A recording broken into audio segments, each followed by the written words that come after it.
IBPS AFO 2026க்கான புது edition book நம்மகிட்ட அவைலபிளாக இருக்குது. இதில் அக்ரி அலைடு சப்ஜெக்ட்ஸ் எல்லாமே கவர் பண்ணியிருக்கோம். Including animal husbandry, fishery, farm power and machinery. Then previous year question பேப்பர்ஸை புக்குக்கு பின்னாடி அட்டாச் பண்ணியிருக்கோம்.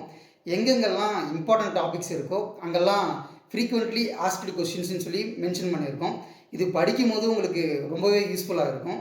இதை மட்டும் படித்தா பாஸ் பண்ணிடலாமா அப்படின்னு சொல்லி கேட்டிங்க அப்படின்னா மோஸ்ட் ப்ராபபிளி அதுக்கான சாத்தியக்கூறுகள் நிறையவே இருக்குது. இந்த புக்கு 2 வால்யூமும் அவைலபிள் இருக்குது. 2 வால்யூமும் சேர்த்து ஒரு காப்பி வாங்கினீங்க அப்படின்னா 1000 ரூபாய், 2 காப்பீஸ் வாங்கினீங்க அப்படின்னா 1800 ரூபாய், 5 காப்பீஸ் வாங்கினீங்க அப்படின்னா 3750 ரூபாய். யாருக்கெல்லாம் இந்த புக்கு வேணுமோ கீழே வாட்ஸ்அப் நம்பர் கொடுக்குறேன். இந்த வாட்ஸ்அப் நம்பருக்கு மெசேஜ் பண்ணுங்கள். இப்போ நான் சொன்ன ப்ரைஸஸ் கூட ஒரு 50 ருபீஸ் நீங்கள் போஸ்டல் சார்ஜஸ் கொடுக்க வேண்டியது இருக்கும். இது மட்டும் இல்லாமல் நம்ம ஏஎஃப்ஓக்கான மெயின்ஸ் கோர்ஸ் மட்டும் நடத்திக்கிட்டு இருக்கோம். கிட்டத்தட்ட ஒரு 2019 நடத்திக்கிட்டு இருக்கோம். அதுக்கான லிங்க் டிஸ்கிரிப்ஷனில் கொடுக்குறேன், ஜாயின் பண்ணிக்கோங்க. வேறு ஏதாவது ஏஎஃப்ஓ ரிலேட்டடான டவுட் இருந்ததுன்னா கமெண்ட்டில் சொல்லுங்கள். தேங்க்யூ.